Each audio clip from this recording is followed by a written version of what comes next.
السلام عليكم، أهلا وسهلا بيكم في قناتي هنور أرت. النهاردة هعمل شنطة موديل جديد وبسيط وسهل جدا للمبتدئين.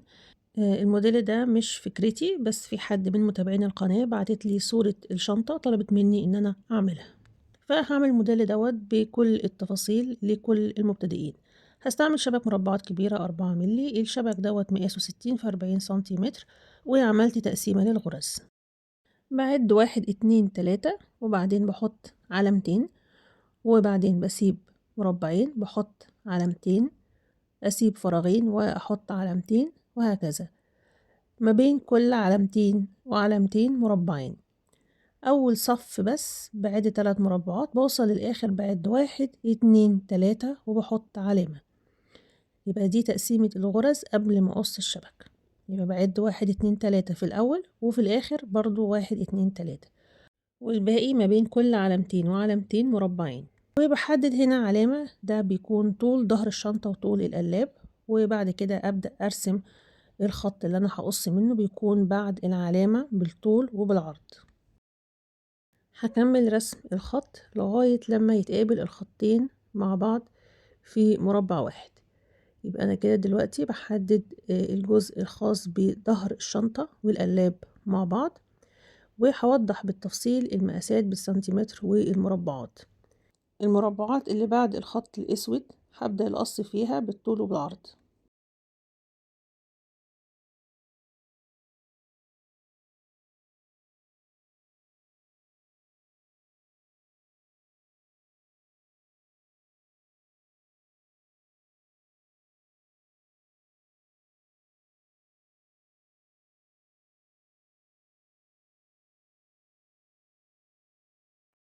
ده كده هيكون شكل القلاب، وده كده هيكون شكل الشنطة.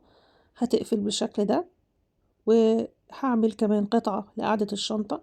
بعد 7 مربعات، وبقص قطعة طولها قد عرض المستطيل اللي أنا قصيته بالظبط.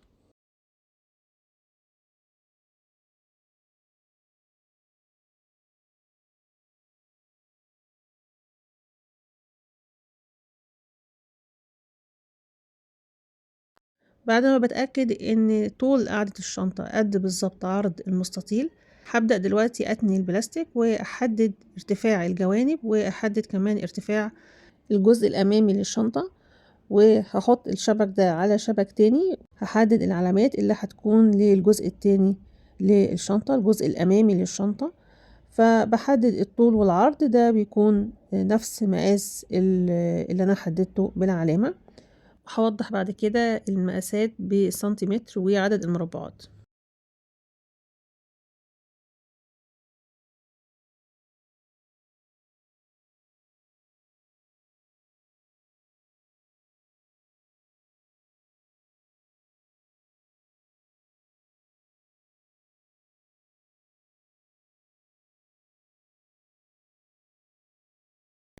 انتهيت من قص قطعتين أساسيتين للشنطة، ظهر الشنطة والجزء الأمامي للشنطة. بتأكد إن المقاسات دي متساوية، وطول قاعدة الشنطة بيساوي عرض المستطيل الطويل وطول المستطيل الصغير. لازم بتأكد من الحاجات دي قبل ما أحدد الجوانب. هبدأ دلوقتي أحدد مقاسات جوانب الشنطة، وبحدد الارتفاع والطول بتاعها. عرضها لازم يكون زي عرض قاعدة الشنطة 7 مربعات بالظبط، وارتفاعها هيكون عند العلامة الزرقاء اللي أنا حددتها في البداية. هقص 2 قد بعض بالظبط، وهوضح لكم كل المقاسات بالتفصيل.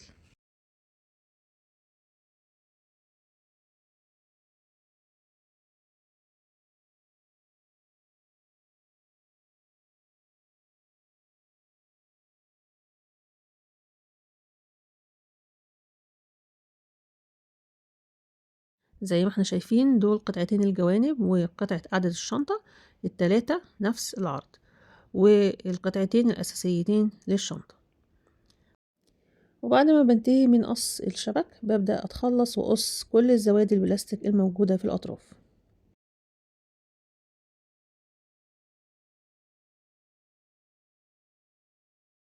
هكمل القص في كل أطراف البلاستيك، وهنشوف دلوقتي المقاسات بالسنتيمتر وعدد المربعات لكل قطعة من القطع اللي أنا قصيتها.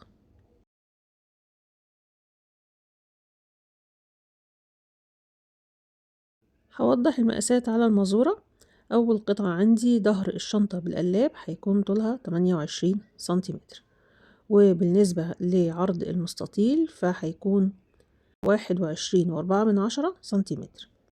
بالنسبة للقطعة التانية فهيكون طولها 21.4 سنتيمتر، وبالنسبة للعرض فهيكون 15.4 سنتيمتر.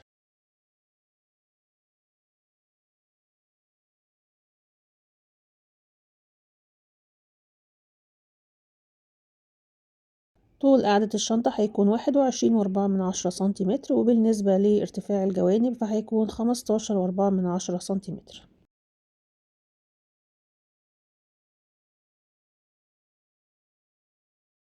التلات قطع عرضهم زي بعض بالظبط، هيكون 4.5 سنتيمتر.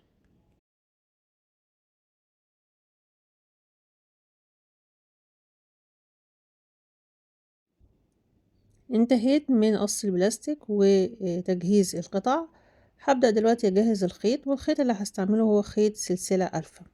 خيط سلسلة ألفا هو خيط زي خيط السلسلة، ولكن هو مليان شوية، أو الفتلة نفسها مليانة شوية، وده الفرق بينها وبين السلسلة العادي. زي ما احنا شايفين تحس السلسلة أخف منها في السمك بحاجة بسيطة جدا، وهما الاتنين على المزورة قد بعض تقريبا.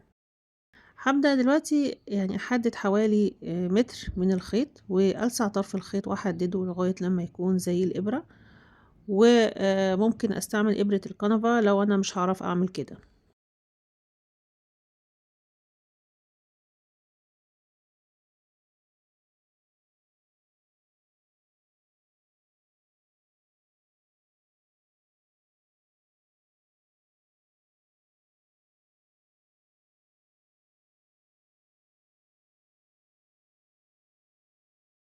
بدخل الخيط في تاني مربع بالعرض، وبسحب الخيط وبحتفظ بطرف الخيط بإيدي من الناحية التانية، بثبته بإيدي وبدخله في تاني مربع بالطول.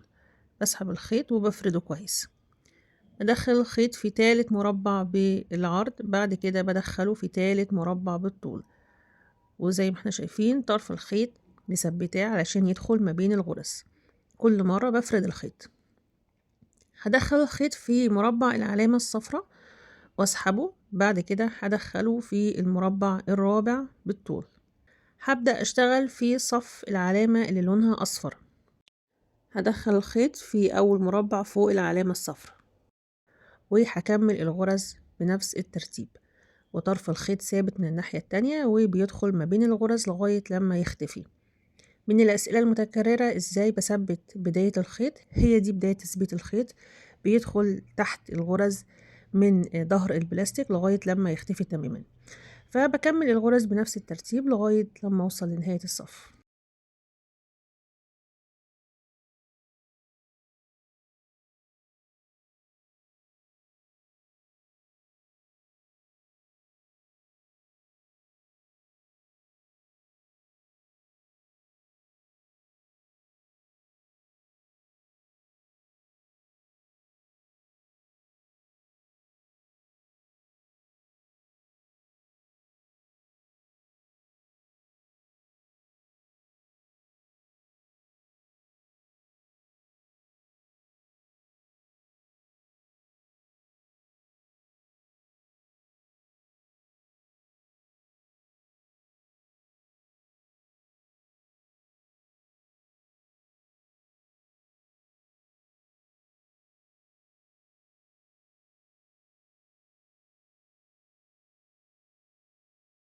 لما بينتهي الخيط بقص الجزء اللي انا حرقته في البداية، وبقص بداية الخيط الجديد، وابدأ دلوقتي الزق الاتنين مع بعض بالولاعة.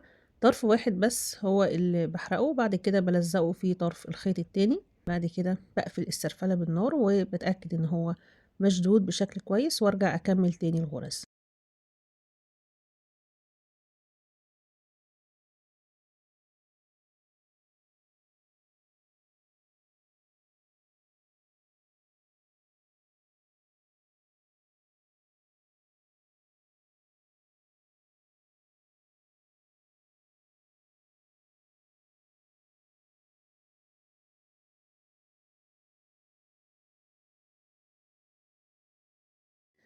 وصلت لنهاية الصف، هقفل صف الغرز زي ما بدأت بالظبط.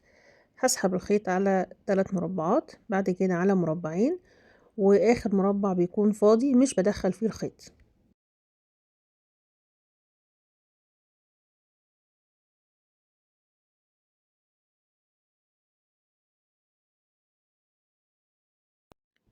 وده هيكون نمط الغرز اللي هيكمل معايا في كل أجزاء الشنطة.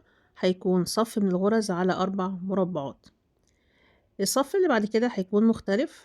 هدخل طرف الخيط في تاني مربع ينتهي فيه الخيط من هنا، وبعدين بدخله في أول مربع في بداية الصف الجديد. ده هيكون شكل أول غرزة. بسحب الخيط وبفرده وبسيب المربع اللي في النص ده فاضي. هبدأ بقى أكرر الغرز بنفس الترتيب. بدخل الخيط في المربع اللي انتهى فيه الصف الأول، بعد كده بنزل مربع واحد بس واسحبه من المربع ده، وبفرد الخيط كويس وبكمل الغرز بنفس الترتيب، وهنشوف النمط بعد كده.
هكمل الغرز للآخر، وده هيكون نمط الغرز اللي هنكمل بيه. غرزة بسيطة وسهلة، ووصلنا لنهاية الصف. هبدأ أدخل الخيط في مربع العلامة الصفراء، أول علامة موجودة عندي في بداية تقسيم الغرز. هدخل فيها الخيط وأعمل آخر غرزة في الصف. يبقى العلامات دي عملتها علشان نقسم الغرز بنفس الترتيب، يكونوا زي بعض وما يحصلش أي لخبطة بعد كده في ترتيب الغرز. هرجع العلامة مرة تانية علشان أوضح ازاي العلامات قسمت الغرز زي بعض. هنا 1 2 3 4، صف واحد بس هو اللي هعمل عليه الغرزة الجديدة. هبدأ أكرر الصف الأول من الغرز بنفس النمط وبنفس الترتيب. بدخل الخيط في تاني مربع بعد العلامة الحمراء، بعد كده بدخله في المربع اللي فوق العلامة الحمراء وبسحب الخيط، وابدأ اكرر اول صف من الغرز. صف الغرز المائلة معمول على 4 مربعات بالعرض، وبكمل الغرز بنفس الترتيب. الصف ده هتكون بدايته عند العلامة اللي لونها احمر وهينتهي عند العلامة اللي لونها احمر. هما لو عدينا المربعات هنلاقي ان هما 4 مربعات بشتغل عليهم الغرز دلوقتي، بعد كده هكمل بنفس الترتيب.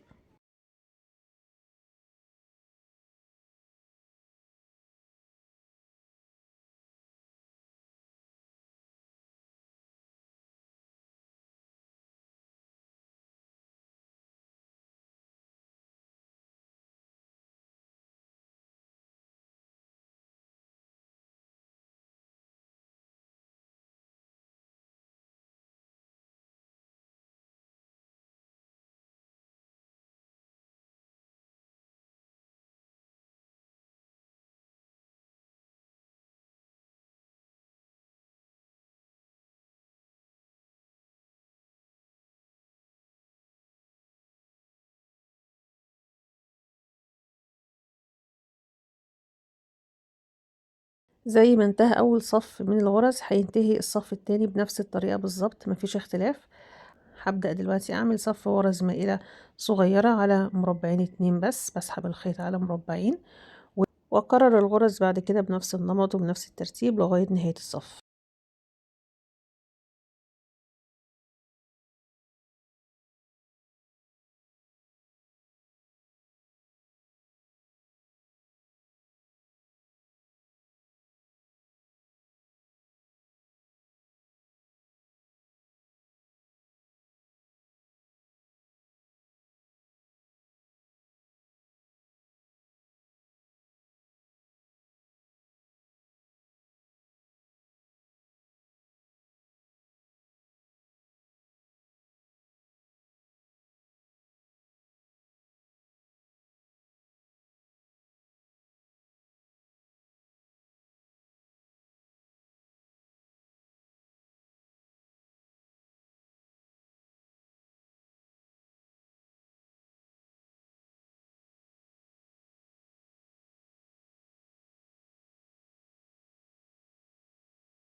هكرر صفوف الغرز بعد كده بنفس الترتيب وبنفس تقسيمة العلامات اللي أنا وضحتها، مرة صف عريض ومرة صف رفيع وهكذا لغاية لما أغطي الشبك كله بالغرز، وده هيكون شكل الغرز في النهاية.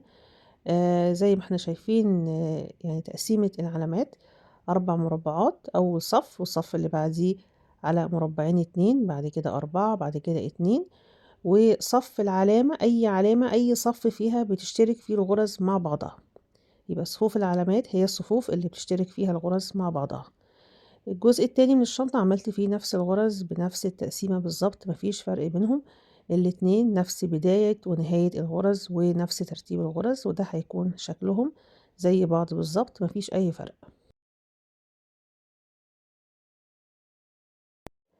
أبدأ دلوقتي أخيط الحلقة المعدنية لأول جنب من جوانب الشنطة، ولازم يكون مقاس الحلقة مناسب مع الجنب دوت، وبدخل الخيط تحت الحلقة المعدن تحت المكان اللي أنا حددته، وبثبت طرف الخيط بإيدي من الناحية التانية زي ما احنا شايفين، وأدخل الخيط في المربع اللي فوق الحلقة المعدن، وأبدأ أكرر الغرز وطرف الخيط من ظهر البلاستيك بيدخل ما بين الغرز.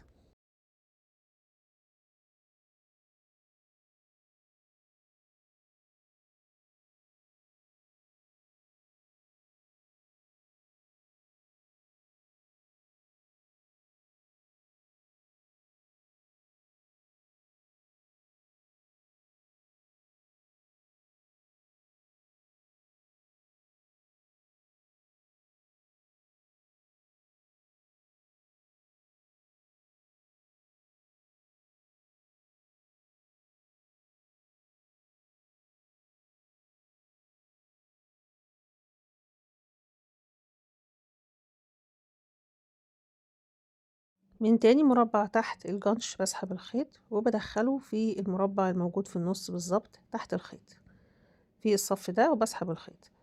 بعد كده بدخل فيه المربع اللي بعديه من فوق، والمربع اللي بعديه بالطول من هنا، وأبدأ أعمل نفس أول صفة من الغرز عملته في الشنطة بالظبط، هو بس بداية الغرز دي بتبدأ في نفس صف مربعات ربط الحلقة المعدنية، وبكمل الغرز بنفس الترتيب لغاية نهاية الصف.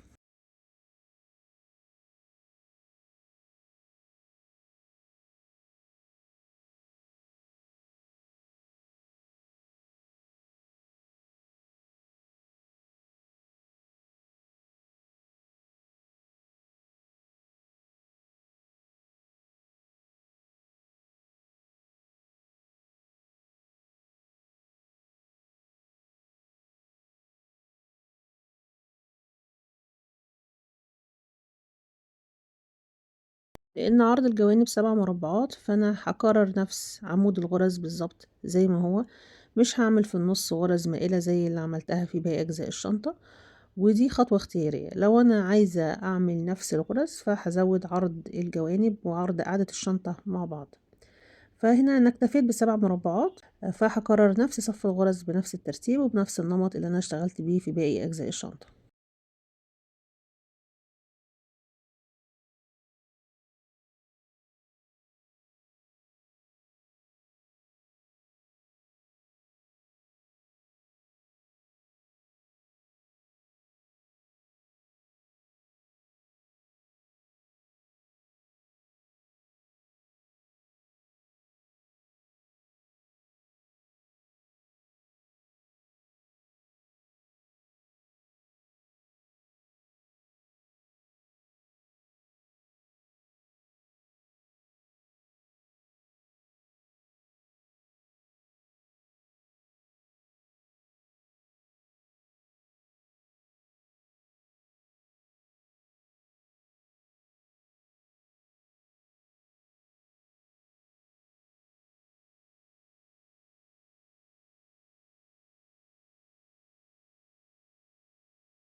باوصل لنهاية الصف وأبدأ أقفل صف الغرز، وأبدأ أكمّل الغرز دي في النُص اللي فوق الحلقة المعدن، هيكون هو نفس الغرز بنفس الترتيب، وهتكون برضه البداية عند غرز ربط الحلقة المعدنية، هي يعني الغرز دي تكرار للغرز اللي تحت الحلقة المعدن بنفس النمط، بس على جزء صغير جدًا، الجزء المتبقي معايا اللي هم 4 مربعات بالطول.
هاعمل غرز على أطراف البلاستيك من فوق، بادخّل الخيط في أول مربع موجود عندي، وبالِف الخيط حوالين البلاستيك وأدخّله في المربع اللي بعديه، وأسحب الخيط وهكذا بالِف الخيط حوالين البلاستيك، وباكمّل لغاية لمّا أغطّي الجزء ده تمامًا بالخيط.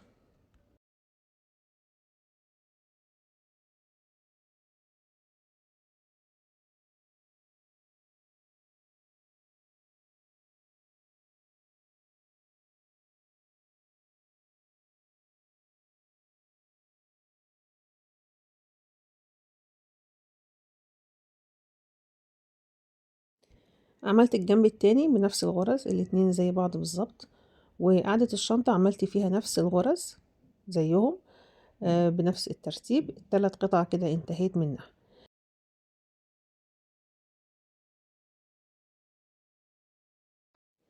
نفس الغرز اللي عملتها على أطراف البلاستيك هاكررها في المستطيل الكبير في الجزء ده اللي هيركب فيه القفل، والناحية التانية دي هتكون عند قاعدة الشنطة. الجزء التاني من الشنطة برضه هاعمل غرز على أطراف البلاستيك، وده هيكون الجزء الداخلي للشنطة اللي هيكون باين من جوه، فباعمل غرز على أطراف البلاستيك في الجزء ده، وبادخل خيط في كل مربع موجود في الطرف، وبلف الخيط حواليه وبكمل لغاية لما أغطي الجزء ده تماما بالخيط.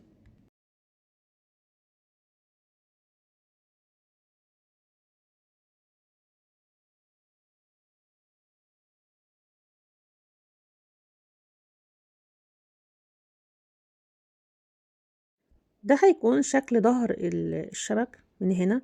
الأجزاء اللي أنا لزقت فيها الخيوط مع بعضها ممكن أغطيها بمونيكير يكون نفس لون الخيط أو أخيط بطانة.